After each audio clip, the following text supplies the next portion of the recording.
कहा जाता है कि उम्मीद पर दुनिया कायम है और बेशक नाउम्मीदी कुफ्र है, नाउम्मीदी नहीं करनी चाहिए।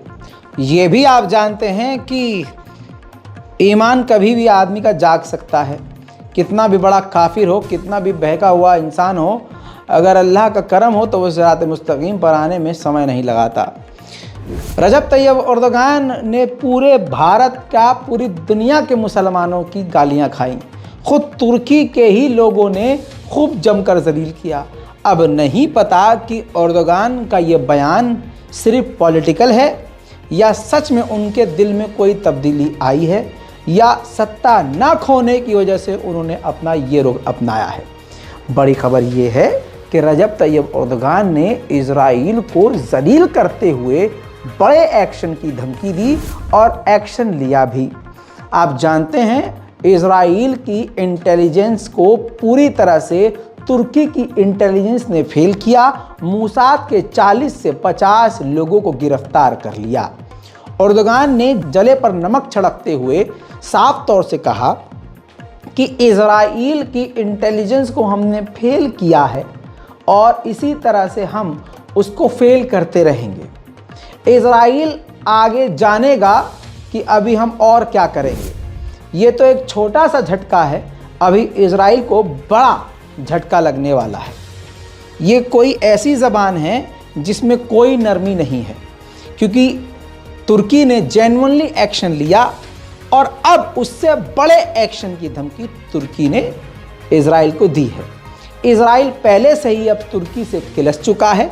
यह बात अलग है कि रजब तैयब एर्दोगान की सरकार और उनके मंत्री अभी भी इजराइल के साथ ट्रेड कर रहे हैं, लेकिन ये इस वक्त इजराइल की मजबूरी है कि अभी जो दे रहा है उसको लेना ज़रूरी है, क्योंकि इजराइल के अंदर खुद ही खाने की कमी होने वाली है। मेरे दोस्तों, दुनिया के तमाम बड़े अखबारों में एक बड़ा अखबार द टेलीग्राफ लिखता है कि हूथीज़ जो इतने ख़तरनाक तरीके से भौकाला काट रहे हैं और खौफनाक तरीके से मुँह तोड़ जवाब दे रहे हैं, उनको ट्रेन हूथीज़ के नेवी के लड़ाकों को ट्रेन ईरान ने किया है। ईरान ने अपनी नेवी में हूथीज़ के लड़ाकों को शामिल किया और उनको ट्रेनिंग दी। तो चलिए मान लेते हैं कि अंग्रेज़ी रिपोर्ट सही है, तो इसका मतलब ये है कि आज अगर मुट्ठी भर हूथीज़ के लड़ाके ईरान से ट्रेनिंग लेकर पूरे दुनिया को हिला सकते हैं, तो फिर ईरान क्या कर सकता है? वहीं इजराइल ने साफ तौर से मना कर दिया है कि हम किसी भी अफ्रीकन कंट्री से बात ही नहीं कर रहे हैं अपने गाज़ा के लोगों को ट्रांसफ़र करने के लिए। ये सरासर झूठ है। मेरे दोस्तों, इजराइल के लिए बड़ा झटका तो ये हो गया कि जर्मनी की विदेश मंत्री पहुंची थी लेबनान, और लेबनान के सरकार से मिलने के बाद उन्होंने कहा कि हम लेबनान की आर्मी को सपोर्ट करेंगे, आपकी सरकार के साथ खड़े होंगे और साथ ही आपकी मिलिट्री को, आपके देश को हम मिलिट्री एड देंगे। ये एक बड़ा झटका इजराइल के लिए है। तस्वीरों से और वीडियो से साबित हुआ कि इजराइल के सैनिक वॉर क्राइम कर रहे हैं। अभी चंद रोज़ पहले मैंने आपको रिपोर्ट में, वीडियो में दिखाया था और बताया था कि इजराइल के सैनिक गाज़ा के लोगों को कत्ल करके, फ़िलिस्तीन के लोगों को कत्ल करके उनके ऊपर गाड़ियाँ चढ़ा रहे हैं। ये जब वीडियो वायरल हुई तो इजराइल को समझ में आ चुका था कि अब इसकी सफाई हम कुछ पेश नहीं कर सकते। तो इजराइल ने आधिकारिक तौर पर माना है कि गलती से, अनइंटेंशनली हमारी जो गाड़ी है वो चढ़ गई थी फिलिस्तीनियों की लाश पर। उधर लेबनान के प्रधानमंत्री ने इजराइल के लिए नरमी दिखाते हुए कहा है कि हम बॉर्डर इश्यूज को लेकर इजराइल से बात करने को तैयार हैं। उधर इजिप्ट से रिक्वेस्ट की थी इजराइल ने कि आप अपने बॉर्डर को हमें एक बार चेक करने दो और बफर जोन को चेक करने दो, हम बस मॉनिटर करना चाहते हैं। तो इजिप्ट ने ज़र्रा बराबर भी देरी किए हुए साफ मना कर दिया कि चल बजल तो अपना देख।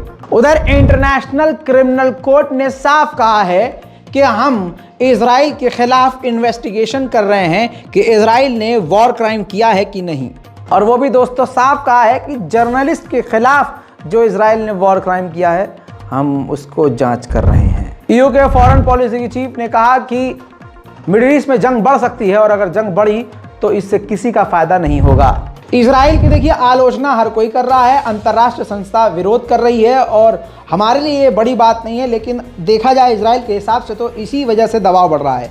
यूएन के सिक्योरिटी चीफ और यूएन के एक्सपर्ट ने भी बड़ी बड़ी बात बोल दी है और कह दिया है कि लेबनान के अंदर हमास के जो लीडर को इजराइल ने मारा है ये सरासर गलत है।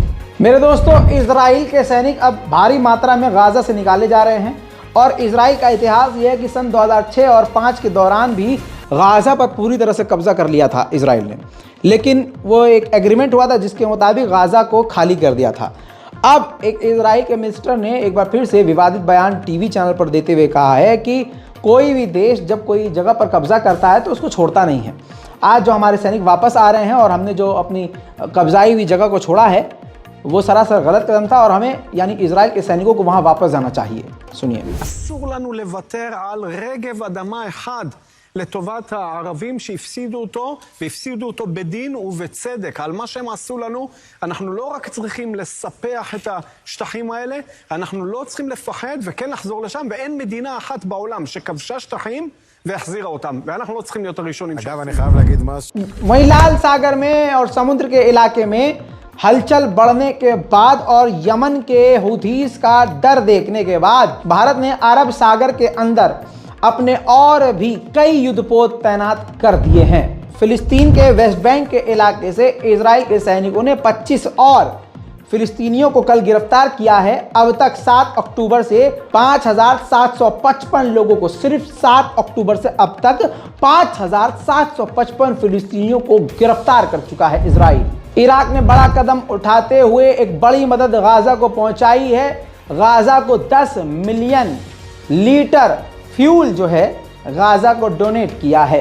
मेरे दोस्तों, इजराइल के 9,000 सैनिकों को साइकेट्रिक ट्रीटमेंट दी गई है, यानी दिमागी तौर से वो जो परेशान हुए हैं उनमें से 9,000 लोग हैं, 9,000 इजराइल के सैनिक हैं जिनका इलाज हुआ है। और आगे कितनों का हो रहा है और कितना का होना है ये तो अल्लाह मालिक है।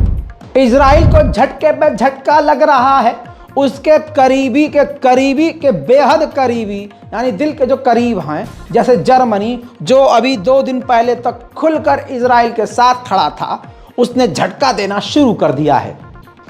इजिप्ट पहुंची हैं जर्मनी की विदेश मंत्री, तो दोनों एक बात पर इजिप्ट ने कमाल कर दिया। जर्मनी के मुंह से इस बात को कहलवा दिया और एग्री करवा दिया जर्मनी से कि वेस्ट बैंक, फिलिस्तीन का जो वेस्ट बैंक है, वेस्ट बैंक और गाजा फिलिस्तीन का है, उस पर इजराइल का कोई अधिकार नहीं। उधर इजराइल के डिफेंस मिनिस्टर ने अमेरिका से रिक्वेस्ट की है, एंटोनी ब्लिंकन से, कि भाई साहब आप जरा ईरान को समझाइए कि ये इलाके में जंग ना बढ़ाए।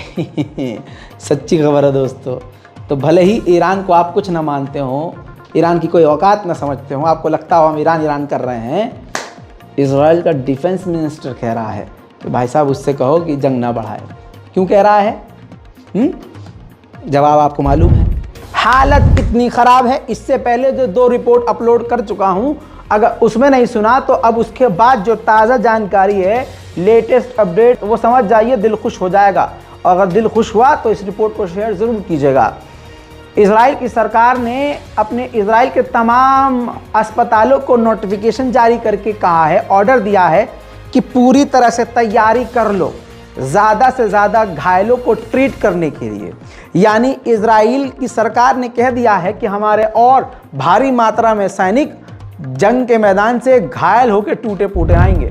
उधर अमेरिका ने कहा कि हम नहीं चाहते कि जंग बढ़े, लेकिन हम यमन और हुथीस के खिलाफ एक्शन प्लान तैयार कर रहे हैं। उधर अमेरिका ने अपना पल्ला झाड़ लिया है कि हमें कोई जानकारी नहीं है कि हमास और नॉर्थ कोरिया के बीच में कोई डील है या दोनों वो मिलिट्री कोऑपरेशन कर रहे हैं। हमें भैया ऐसा कुछ पता नहीं है।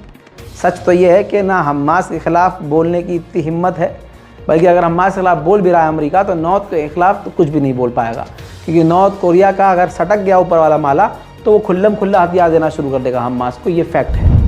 उधर अमेरिका के ब्लिंकन ने, विदेश मंत्री ने, ये इल्ज़ाम ईरान पर लगाया है कि हुथीस को बढ़ावा दे रहा है, ईरान हथियार दे रहा है और उकसा रहा है हमला करने के लिए और मिडिल ईस्ट के तनाव को बढ़ाने के लिए। फिलहाल की इस रिपोर्ट में इतना ही।